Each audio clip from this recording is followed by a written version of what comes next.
Olá, boa tarde. Você está agora com as notícias do Gazeta News. Uma manifestação complicou o trânsito hoje à tarde na Avenida Paulista. O protesto foi convocado por professores e alunos de ETEX e FATEX. Cerca de 200 pessoas ocuparam uma das faixas em frente ao MASP e bloquearam a pista no sentido Consolação por volta das 4h30 da tarde. Os professores das FATEX e ETEX estão em greve há mais de uma semana e reivindicam reajuste salarial, benefícios e mudanças no plano de carreira. No fim da tarde, o protesto se dispersou e a pista foi liberada. Vamos dar uma olhada como está o trânsito neste momento aqui na capital paulista? Apesar da garoa fina que cai neste momento, a pista já está livre e o motorista não enfrenta lentidão ali na altura da Fiesp, no sentido do Paraíso. No sentido inverso da Consolação, trânsito também carregado, mas sem problemas.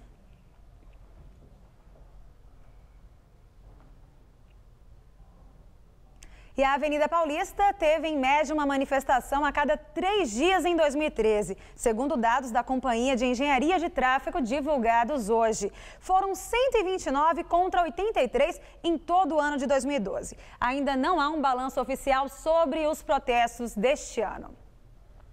E foi localizado hoje cedo o corpo do homem de 42 anos que havia desaparecido ao praticar stand-up paddle, remo na raia olímpica da USP.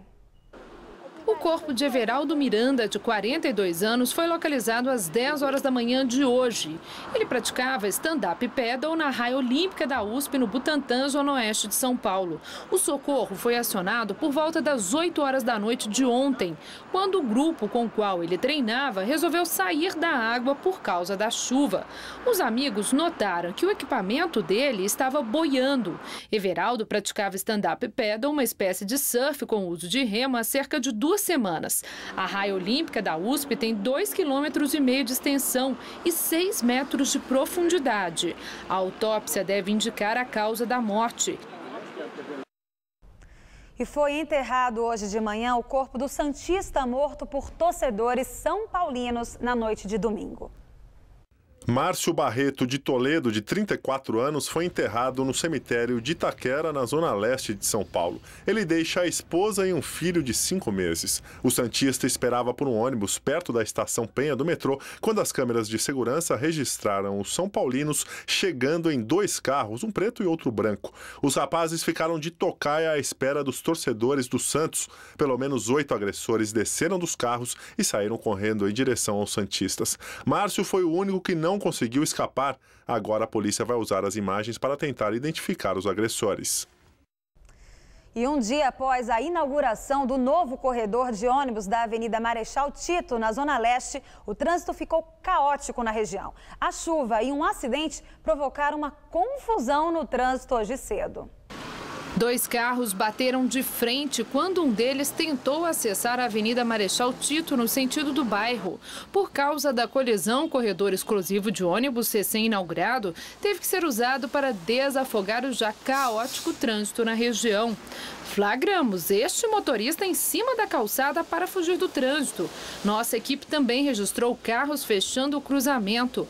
Além disso, motociclistas invadiram a faixa de pedestre e colocaram pessoas em risco. Ao todo, o corredor da Marechal Tito tem 1,6 km de faixa exclusiva. A ativação desta faixa está inserida na operação da licença para o ônibus, que tem como objetivo priorizar a circulação do transporte coletivo e, com isto, reduzir o tempo de viagem dos passageiros. Segundo a Secretaria Municipal de Transportes, o programa da CET, que leva melhorias aos bairros, como sinalizações de solo, lombadas e semáforos, será estendido a outros 7 bairros a partir do dia 17 de março. Segundo a Secretaria, o número de radares na cidade vai passar de 800, o dobro do atual, o que poderá melhorar a fiscalização de possíveis irregularidades. Cartel no metrô de São Paulo. O Ministério Público pode fechar um acordo milionário com a empresa alemã Siemens. De acordo com o Ministério Público, representantes da multinacional alemã mostraram disposição em negociar o pagamento de uma indenização, mas ainda não há definição sobre o valor a ser ressarcido.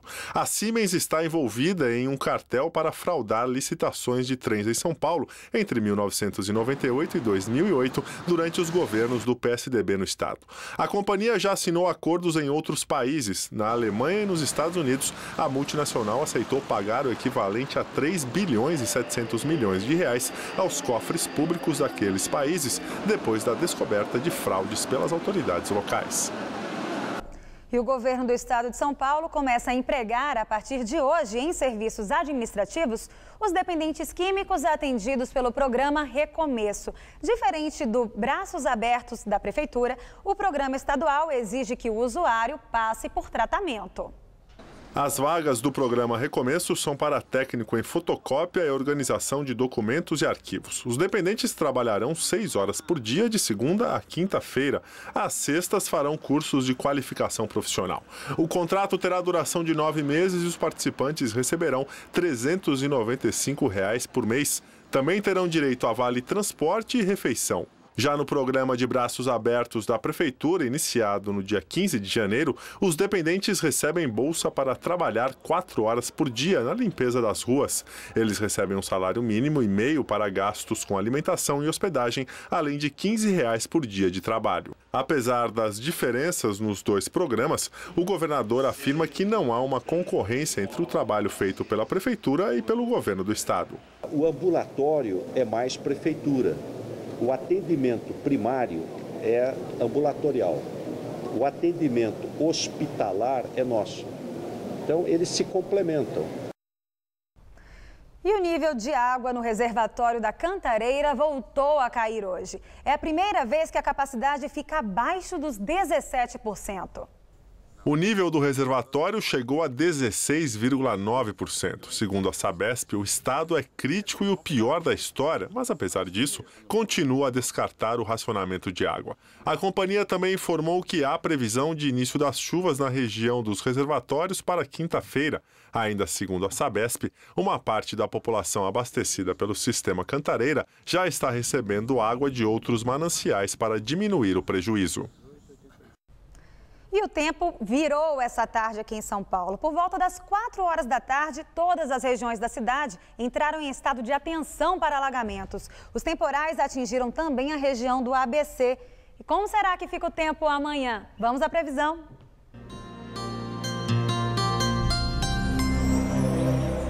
Amanhã o risco para temporais diminui aqui em São Paulo e o dia fica ensolarado. Desde cedo, o sol vai brilhar forte entre poucas nuvens em todo o estado. Se chover, serão aquelas pancadas típicas de verão. Podem ser fortes, mas de maneira rápida e bem pontual. As temperaturas passam dos 30 graus em todo o centro-oeste do estado, chegando aos 35 em Votuporanga. No centro-norte, a máxima vai aos 33 na região de São José do Rio Preto. Aqui na Grande São Paulo, o calor se mantém e o sol volta a predominar. A máxima bate na casa dos 32, tanto amanhã quanto na quinta-feira. Na sexta, primeiro dia de carnaval, as condições de chuva aumentam e a máxima tarde fica ao redor dos 30 graus. Vamos agora ver como está o trânsito aqui na capital. A cidade registra neste momento 165 quilômetros de vias congestionadas. Na Marginal Tietê, o motorista enfrenta bastante lentidão ali na altura da ponte Vila Guilherme, tanto na pista local quanto na expressa. Agora a Avenida da Consolação, no entroncamento com a Avenida Paulista. Trânsito ruim para quem vai no sentido dos Jardins e carregado também para quem vai no sentido do centro. Ligação leste-oeste agora. À direita, para quem vai acessar o elevado, trânsito ruim. À esquerda, para quem vai no sentido da Radial Leste, movimento bem intenso para o horário. Agora a Avenida Washington Luiz, trânsito pesado na altura do aeroporto de Congonhas. Situação pior para quem vem da Zona Sul para o centro da cidade. E cresce o número de prédios invadidos no centro de São Paulo. De acordo com a Prefeitura, o déficit habitacional hoje na cidade é de aproximadamente 230 mil moradias. Bandeiras nas janelas chamam a atenção na Rua 7 de Abril, na República, centro de São Paulo. O prédio foi invadido há 10 dias pelo movimento do sem-teto de São Paulo e ainda está em situação precária. O primeiro andar ainda não pode ser habitado porque as janelas foram concretadas antes do prédio ficar abandonado. No antigo prédio comercial de 10 andares estão 80 famílias. O casal Daniele e Davi veio para cá depois de ser obrigado pela imobiliária a sair da casa onde morava em Guarulhos. Perdeu o teto, perdeu o chão.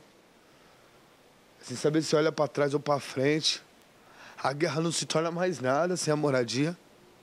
Nós estamos no terceiro andar do edifício, a gente vê aqui fiação exposta, o elevador não funciona mais e os novos moradores vão se instalando como podem. A gente vê aqui desse outro lado já algumas novas ocupações com móveis instalados por aqui, por exemplo.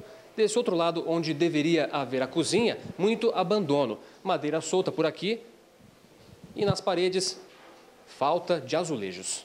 A poucos quilômetros dali, no antigo Cine Marrocos, na região da Praça da República, a invasão está há mais tempo, 5 meses.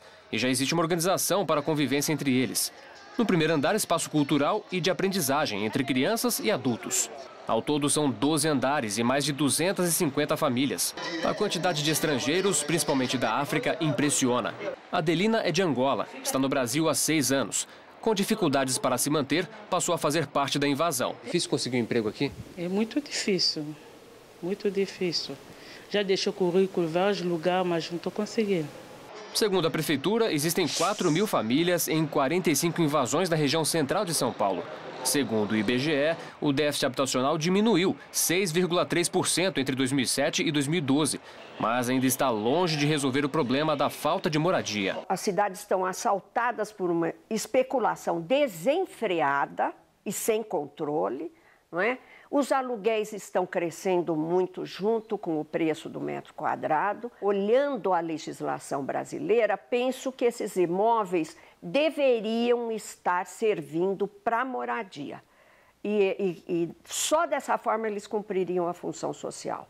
Eu acho que essa população, ela está exigindo, parece incrível o que eu vou dizer, que se cumpra a lei. Enquanto não tiver moradia, vai existir o MSTS. E a gente está lutando cada vez mais aí para conquistar o melhor para essas populações que a gente tem aí abandonado, sofrido, que vem da periferia.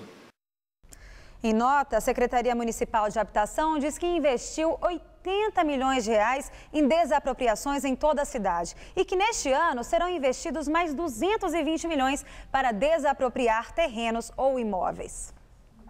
E a CET anunciou hoje que vai reforçar a segurança no Carnaval de Rua de São Paulo. Entre hoje e domingo, 51 blocos devem sair às ruas. A companhia promete fazer o monitoramento das ruas por onde passam os foliões e instalar bloqueios nas vias mais movimentadas. No domingo, um motorista embriagado atropelou e feriu pelo menos 7 pessoas na Vila Madalena, zona oeste da capital, após a passagem de 3 blocos. De acordo com as testemunhas, na hora do acidente, as vias não estavam interditadas. E o Gazeta News de hoje termina aqui. Novas notícias logo mais às 7 da noite no Jornal da Gazeta e no Jornal da Gazeta, edição das 10. Fique agora com o Gazeta Esportiva.